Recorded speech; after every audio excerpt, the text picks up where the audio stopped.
So, this week on A Brit in Poland, I'm in Elbląg, and this is an interesting place. We've spent the weekend here. You'll notice we also took in Frombork, and Elbląg, well, it's originally a Teutonic city dating back to about 1245 AD. Then in the 15th century, it was a major center of trade for the region. Sadly, in 1945, the whole city was pretty much razed to the ground. In fact, I think the tower you see behind me is one of the only things that's really left standing from before that. So it's a very revitalized city. And we've been exploring. There's as well as the very beautiful looking town center, we have quite a few nice parks, and we went up to a stone circle on a hill. Not the traditional stone circle I'm used to, but we certainly made sure to explore this area very well. It certainly makes a nice weekend trip, especially if you're looking for something a bit different from Gdansk. You see a lot of elements here which are quite reminiscent of Gdansk, and it did used to have a castle as well, but they lost that a while ago. But please stay tuned. I hope you enjoy this video as I continue to bring you only the best, sometimes the worst, that Poland has to offer. So please stay tuned. Dobry, and welcome to A Brit in Poland. With this channel, I travel across the country, I bring you the culture, and I show you just how amazing Poland is. So I invite you on my journey. If you want to see more, I have Facebook and Instagram profiles, which you will find links to in the description below. And if you want to really help out, you can turn to my Patreon or Patronite accounts, again in the description. Thank you very much. I hope you enjoy this video. Please like, share and subscribe. Do zobaczenia. Elbląg sits in northern Poland, not far from the Baltic coast, between Gdansk and the Warmian-Mazurian Lake region. Historically well placed, strategically important, and for a long time quietly influential. Today, it's a mid-sized city, home to just over 100,000 people, big enough to have lairs, but small enough that you never feel lost in it. Elbląg isn't a place that overwhelms you on first contact, and it doesn't demand attention, it invites it, slowly. In this video, I want to take you through Elbląg, and as I experience it, not just the reconstructed old town, but the parks, the outskirts, the monuments, and the everyday spaces in between. We'll look at how the city tells its story, how it balances heritage with modern life, and why places like this often reveal more the longer you stay with them. From medieval gates and rebuilt streets to quieter residential areas, and finally, one of the most unusual engineering projects in this part of Europe. And this isn't a checklist, it's a walk, so let's start properly. What's in that? Archaeology? Archaeology, history. It's a local stuff. Oh, tiny. Elbląg's story begins in the 13th century. In 1237, the city was founded by the Teutonic Order as part of their expansion along the southern Baltic coast. And from early on, Elbląg was shaped by trade and access to water. By the 14th century, it had joined the Hanseatic League, becoming an important part and commercial centre. Outward-facing, industry, and well-connected. In 1454, during the 13 Years' War, Elbląg broke away from Teutonic rule and aligned itself with the Polish crown. And by 1466, the city became part of Royal Prussia under Polish sovereignty, a period of relative prosperity and stability that lasted for centuries.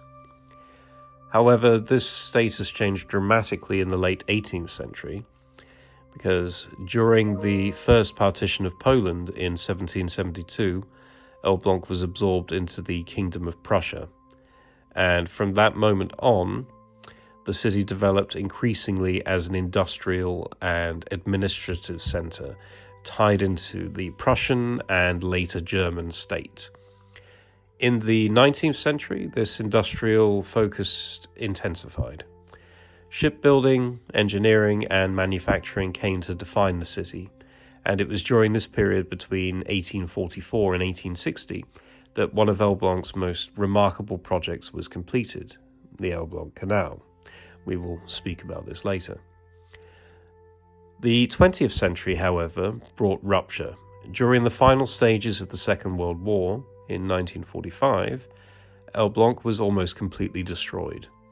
The medieval and early modern city, centuries of continuity, was largely erased. After the war, Elbląg became part of a re-established Poland once again, but with a radically altered population and landscape. Rebuilding focused first on function and survival, and only later came attempts to reconnect with the city's earlier identity. One structure did endure, the Brama Targowa, or the medieval market gate, survived where almost everything else did not, standing as a physical link between the city that was and the city that followed. What you see today is not a single era frozen in time, but a city shaped by layers of power, loss, adaptation, and rebuilding. And with that context in mind, let's step into the old town and see how Elbląg really chose to remember itself.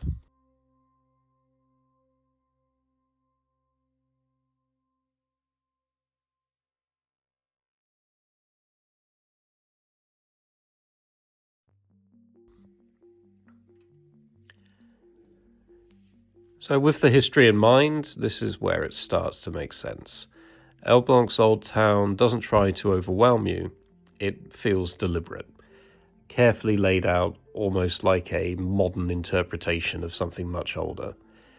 It's not overcrowded, but it's not empty either. Lived in by the locals, with just enough room for visitors to enjoy it without feeling like they're intruding. At the end of the main street stands Brama Targowa, the medieval market gate. This is one of the very few structures that genuinely survived the destruction of the Second World War. Almost everything else had to be imagined again, and that gives this place a strange role, not just as a monument, but as a witness. One thing you can't miss here are the pomnik Piekarczycki, or rather the many versions of him. The Piekarczyk is a local legend, a baker's apprentice who, according to the story, helped save the city. And instead of placing him on a distant pedestal, Elbląg turns him into a kind of treasure hunt. It's a little kitschy, but charming, and it adds something important, a sense that the city is proud of its past without taking itself too seriously. The churches here still dominate the space, especially Paraffia, Rzymskokatolicka, basically St. Nikolai, which is grand in scale and built to command respect.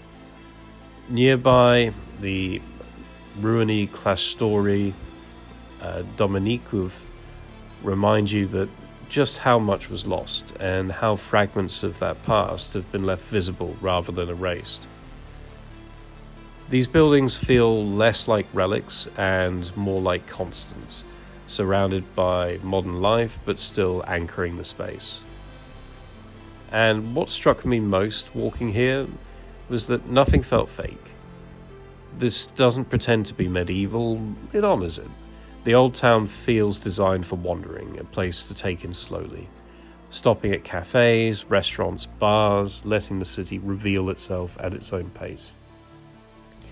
It's not a stage set, it's a functioning centre, one that understands what it lost, and chose to rebuild with care rather than nostalgia alone. In the evenings, the old town really comes alive. Restaurants full, bars busy, people lingering rather than rushing. We found everything from a quirky rock bar to a strange underground corridor bar tucked beneath a church, and even a large modern venue where the atmosphere was carried as much by the people as by the space itself. It felt social, relaxed, and very local. So Stary Rynek feels like a place that knows exactly what it's trying to be, a modern city centre that reshapes its heritage without being trapped by it. And while this is the heart of Elbląg, it's not the whole story. To understand the city properly, you have to step beyond the centre, into the parks, the outskirts, and the everyday spaces in between. So let's keep walking.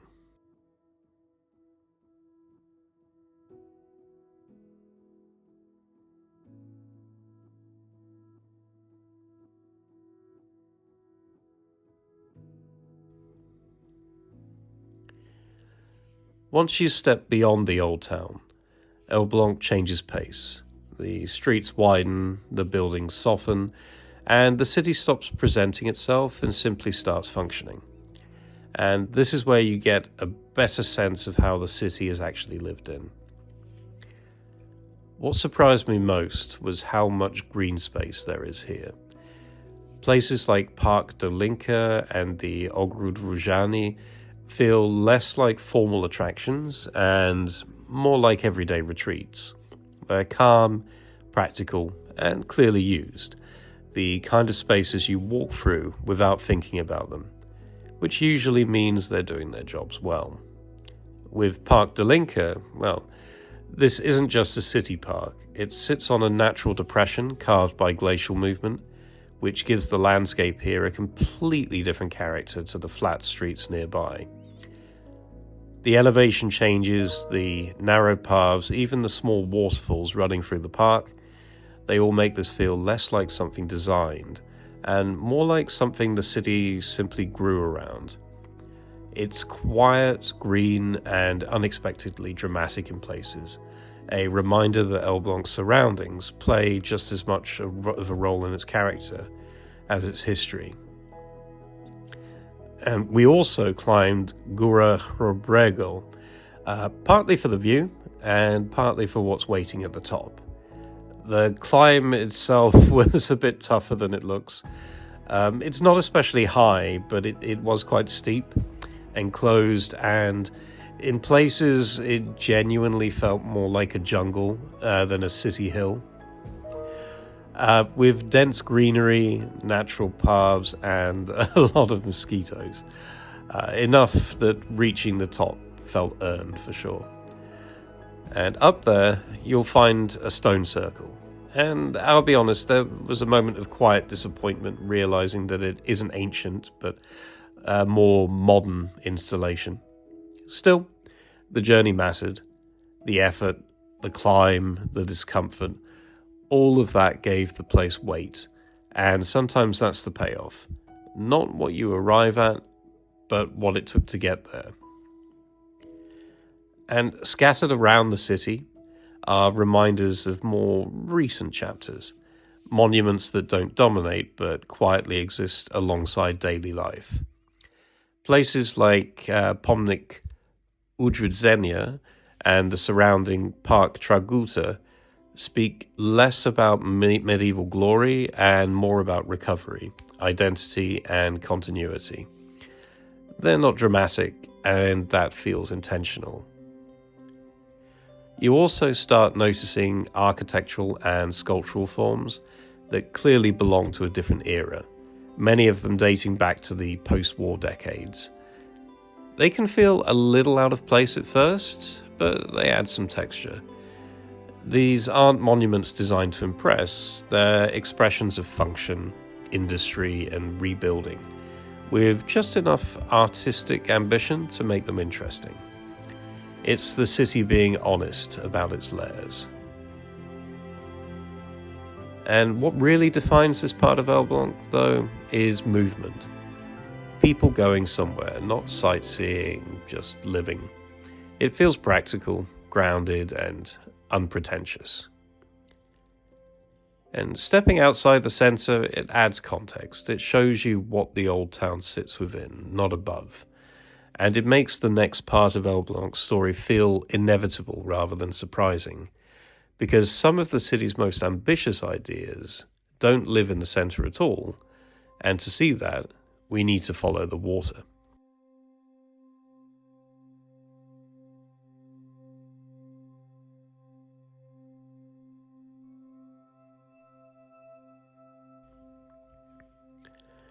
One part of Elbląg's story that's impossible to ignore is the Elbląg Canal.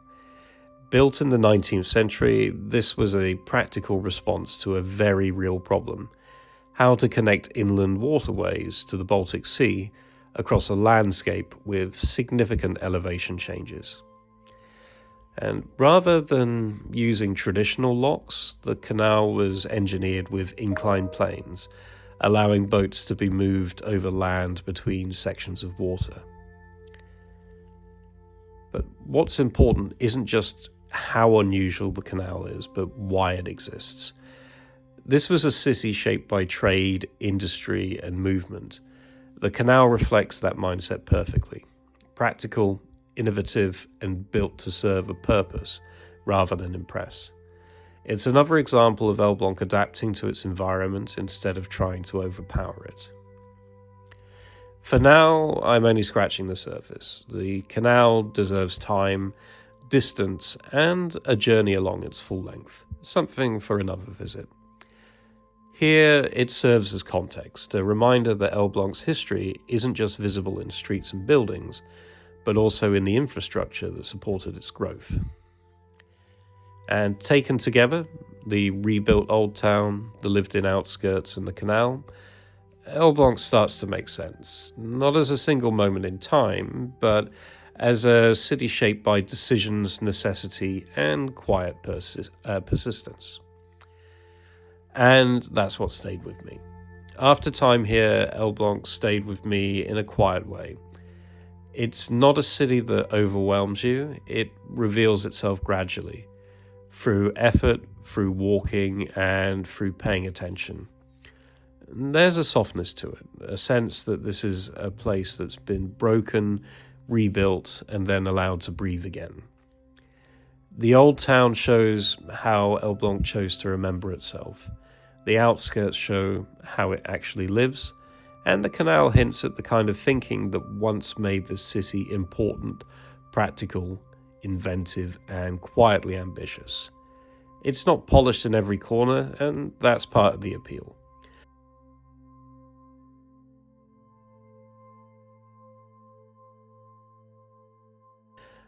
For me, this felt like a chapter completed.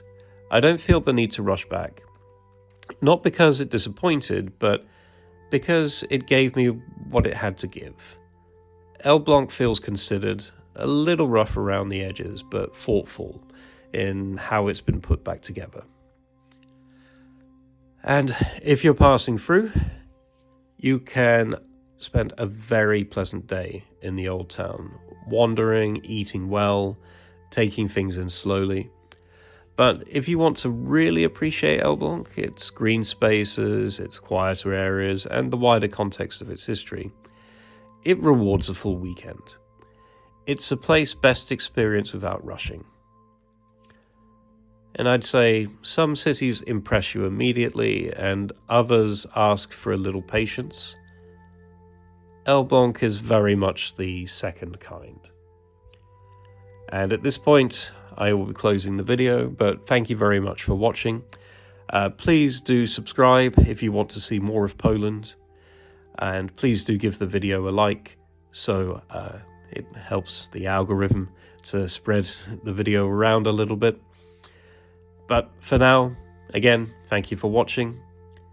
Looking forward to seeing you again soon. Do zobaczenia.